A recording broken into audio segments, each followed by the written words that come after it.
Peace, family. This is Shofar from Faux Show Energy Work. And this is Kirti from Dilse Culture. And we are talking today on this video about intimate relating. We're going to be going a little bit into that to share some ideas or, just go deeper into the whole concept of intimate relating. And so first, I think one of the things that we need to get clear on if we're going to talk about intimate relating is what is intimacy. So first get Kirti to freestyle and just tell us what her feelings are about intimacy. Well, I really love the word intimacy because it also breaks down to intimacy.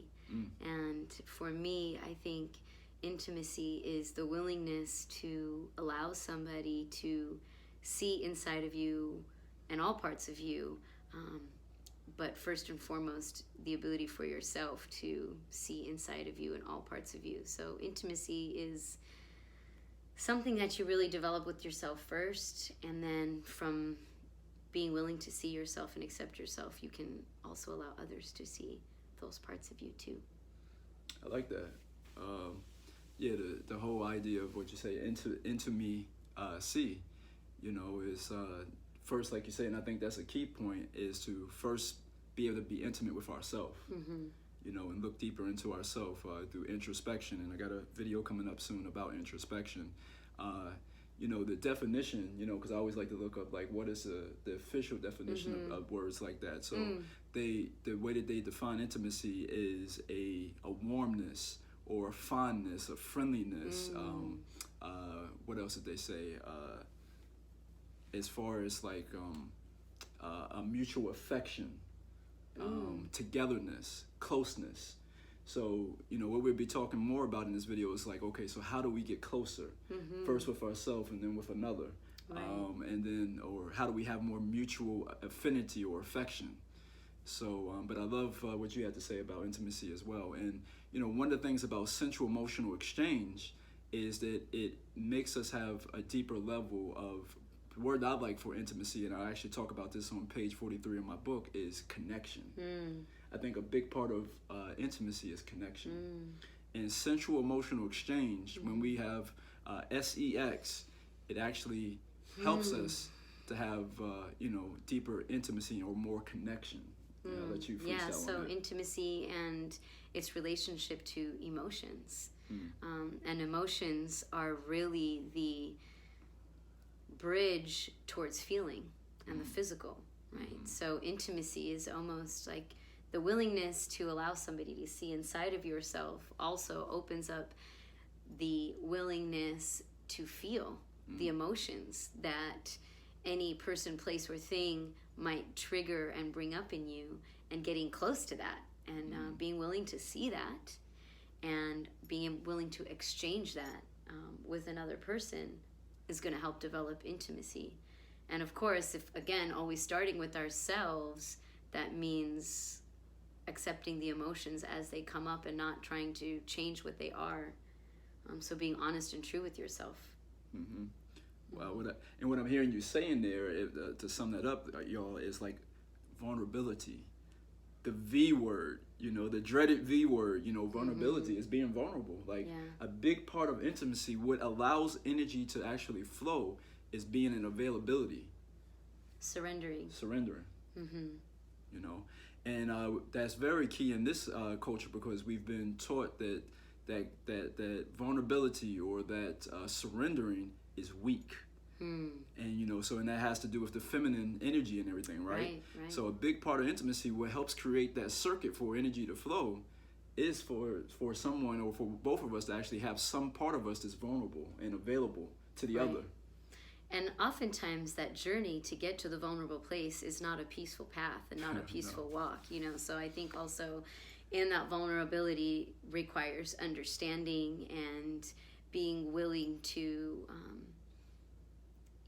be the guide on the side of yourself and your own being as you traverse the intricate, rocky pathways of being vulnerable and the things that come up, the anger about why you can't be vulnerable or why you are so maybe masculine dominant and can't get in touch with your feelings, or maybe as you're navigating the path of you're so overly sensitive, and why can't you be a little bit more stronger, and finding the balancing points within yourself with all of that. So I think it's not always a beautiful float through the clouds. Sometimes it really does pull you down to places that are tough, and you have to be willing to see yourself and be real, and that actually creates the vulnerability and the surrender.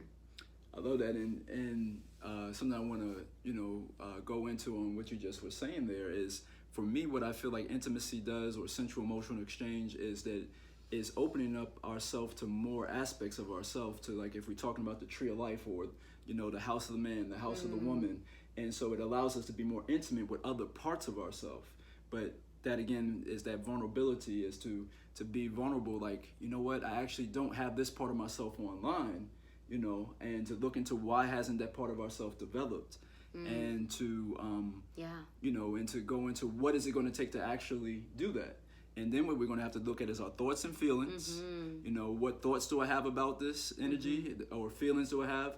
And then practical, inspired actions. Right. That's the second part. Like, it has to be inspired actions that we actually move forward on. Most definitely. Most definitely. And I think that connects back to what you were talking about in terms of just the willingness to be vulnerable.